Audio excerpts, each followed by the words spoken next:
2001 sir. நான் என்னோடய office துபாயில் வந்து க்ரீக் பக்கத்தில் இருக்கும். முடித்தா டெய்லி கோயில் போயிடுவேன். கோயில் போயிட்டு சாமி கும்பிட்டு ப்ரெட்டு சென்னா சாப்பிட்டுட்டு அப்படியே வந்துடுவேன். அப்படி வரும்போது அங்கே க்ரீக் பக்கத்தில் ரைட் ஹேண்ட் சைடில் வந்து ஹெரிட்டேஜ் வில்லேஜ்னு ஒரு இருக்குது. அங்கே போய் பார்த்தா ஒரு அர்த்தத்தை கின்னஸ் ரெக்கார்ட் பண்ணியிருக்காரு, பெரிய பிரியாணி செஞ்சு. அதுக்கப்புறம் நானும் போய் அங்கே லைன் முடிஞ்சிட்டாங்க, நான் போக முடிஞ்சிடுச்சு. அப்போ அந்த பிரியாணி ஃப்ரீயாக கொடுக்குறாங்க. நானும் லைனில் நின்று பிரியாணி வாங்கி சாப்பிட்டு வந்துட்டேன்.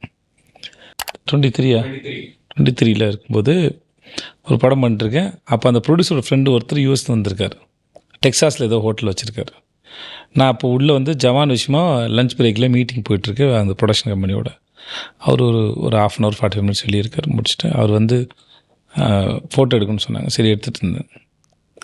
அப்போ அவர் சொன்னார், இவர் என் ஃப்ரெண்டு துபாயில் இருந்திருக்காருங்க. அப்படியா sir, okay sir, super sir. என்ன இவர் வந்து கின்னஸ் ரெக்கார்டு வச்சுருக்கேன். அப்படியா சார், சூப்பர் சார். 94 பெரிய சைஸ் கேக் செஞ்சார் அப்படின்னா. ஓ அப்படியா சார். அப்புறம் 2001 அப்புறம் பிரியாணி செஞ்சார். எப்போ சார், 2001 சார்னு கேட்டேன். ஆமாண்ணே. அந்த அங்கே ஹெரிட்டேஜ் வில்லேஜ் பக்கத்துலையா சார்னு கேட்டேன். ஆமாம். எப்படி உங்களுக்கு ஞாபகம் இருக்குன்னு கேட்டார். இல்லை சார், இந்த சைஸ் அலுமினியம் ஃபைலில் கொடுத்தீங்க, பிரியாணி நல்லா இருந்ததுண்ணா, அளவு கம்மியாக இருந்தது, சாப்பிட்டுட்டு உங்களை திட்டிகிட்டே போனேன் சார், ஞாபகத்துக்கு சார் அப்படின்னு. எனக்கு ரொம்ப ஆச்சரியமாக இருந்தது. நான் அன்றைக்கி அந்த க்யூவில் வாழ்ந்து எனக்கு இந்த மாதிரி நிறையா டாட்ஸ் அந்த மாதிரி கனெக்ட் ஆகிருக்கு.